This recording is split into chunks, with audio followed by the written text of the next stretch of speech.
Good morning students. आज हम पढ़ेंगे फोर लूप के बारे में। सबसे पहली बात, फोर लूप होता क्या है, किस लिए हम इसे यूज़ करें। फोर लूप हमारे को जो यूज़ करना होता है वो हमें कॉन्टिन्यूटी के लिए यूज़ करना होता है। कॉन्टिन्यू मतलब जब भी हमें कॉन्टिन्यूअस वर्क करने होंगे तो हम फोर लूप यूज़ करते हैं। कॉन्टिन्यूअस लूप मतलब जैसे अगर हमने 1 to 10 काउंटिंग लिखनी है, कोई टेबल लिखना है 2 से ले, अब हमारे को 2 से 20 की जगह 2 से 90 तक टेबल लिखनी है तो वहाँ पर हम फोर लूप यूज़ कर सकते हैं। मतलब कहीं पर भी अगर हमें काउंटिंग लिखनी है 1 से लेकर 10,000 तक तो भी हम एक लाइन में एक कंडीशन लिखकर वो लिखवा सकते हैं। तो ये सारा कुछ पॉसिबल होता है हमारा फोर लूप के थ्रू। ठीक है, तो अब इसमें हमें फोर लूप में होता क्या है, अब हमें ये समझना है। हमारी फोर लूप के अंदर हम तीन चीजें कंसीडर करके चलते हैं। सबसे पहले कंट्रोल वेरिएबल। कंट्रोल वेरिएबल मतलब कि कहाँ से हमें स्टार्टिंग पॉइंट लेना है, हम सबसे पहले वो बताते हैं। फिर हम बताते हैं कि कितनी सीक्वेंस चलेंगी, ठीक है, और उसके बाद हम ये डिसाइड करते हैं कि कितने स्टेप्स उसने छोड़ने हैं। यानी कि जब भी हम फोर लूप लगाते हैं तो हमेशा हम तीन चीज़ें कंसीडर करते हैं। सबसे पहले हम कंसीडर करते हैं कि उसका इनर वेरिएबल क्या है, फिर उसके बाद हम उसकी ये डिसाइड करते हैं कि हमें कब स्टॉप करना है, और फिर हम ये डिसाइड करते हैं कि कितने गैप पर हमें गैप अप हमारे को क्या रखना है। सपोज कीजिए अगर मैंने हर एक स्टेप चेंज करना है, यानी कि जैसे अभी मैं बोल रही थी कि हमें काउंटिंग लिखनी है, ठीक है, तो हम फोर लूप के थ्रू इजीली लिख सकते हैं। कैसे लिख सकते हैं, देखिए ये सिंटेक्स जो है फोर लूप का है, ये सामने आपको नजर आ रहा है। फोर FOR 4 लिखा हमने। फिर यहाँ कंट्रोल वेरिएबल मतलब क्या है कि हमने सपोज मैंने बोला जैसे 1 to 1000 तक मैंने काउंटिंग लिखनी है तो मेरी स्टार्टिंग क्या हो गई 1, तो मैंने लिख दिया I इक्वल टू 0।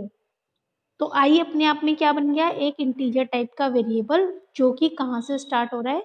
अगर हम 0 से करेंगे तो 0 से स्टार्टिंग लेगा, अगर हम 1 से करेंगे तो 1 से स्टार्टिंग ये लेगा। उसके बाद हम लिख रहे हैं इन ये प्री डिफाइंड कीवर्ड है जिसके थ्रू ये हमारा एक सिंटैक्स होता है जो हमारा ऑलरेडी बना हुआ है, लाइब्रेरी से ये इनकी मीनिंग्स को उठाता है। ठीक है, उसके बाद हमने लिखा सीक्वेंस आइटम्स कि हमें कितने पर स्टॉप करना है। मैंने बोला 1000 तो यहाँ पर हम लिख देंगे I equal to 1000। In range, फिर इनके बाद हम रेंज लिखेंगे कि किस रेंज तक जाना चाहिए भाई, कितने का डिफरेंस होना चाहिए। अब हमारा एक एक का डिफरेंस है तो हम इसमें कर देंगे I प्लस प्लस। हमारा जो ये बन जाएगा, मैं एक बार व्हाइट बोर्ड पे मैं आपको लिख कर बता देती हूँ कि किस तरीके से ये बनेगा। देखिए अब इसमें मैं आपको बता देती हूँ कि हम किस तरीके से इस इक्वेशन को लिखेंगे। इस इक्वेशन को लिखने के लिए मुझे क्या करना होगा, मैंने ले लिया 4, ठीक है, फिर मैंने लिखा I इक्वल टू 0, फिर लिखा इन, फिर लिखा I इक्वल टू 1000,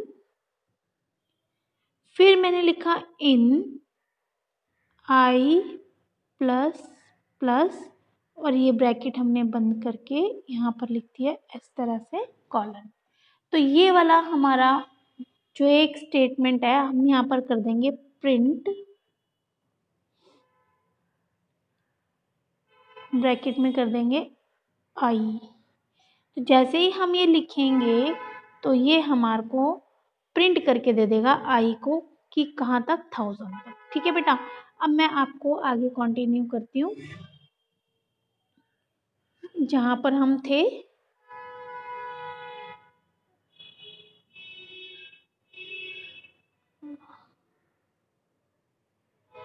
हम पढ़ रहे थे उसके बारे में, फाइल फोर लूप के बारे में। तो फोर लूप में हमने सीखा कि किस तरीके से मैंने इस लूप को यूज़ करवाना है। ठीक है बेटा? तो अभी मैं आपको इतना ही बताती हूँ और फिर मैं आपको कंटिन्यू करती हूँ फोर लूप के लिए। मैं ज़रा उस पेज को और ओपन कर लूँ, फिर मैं कंटिन्यू करती हूँ। ओके बेटा?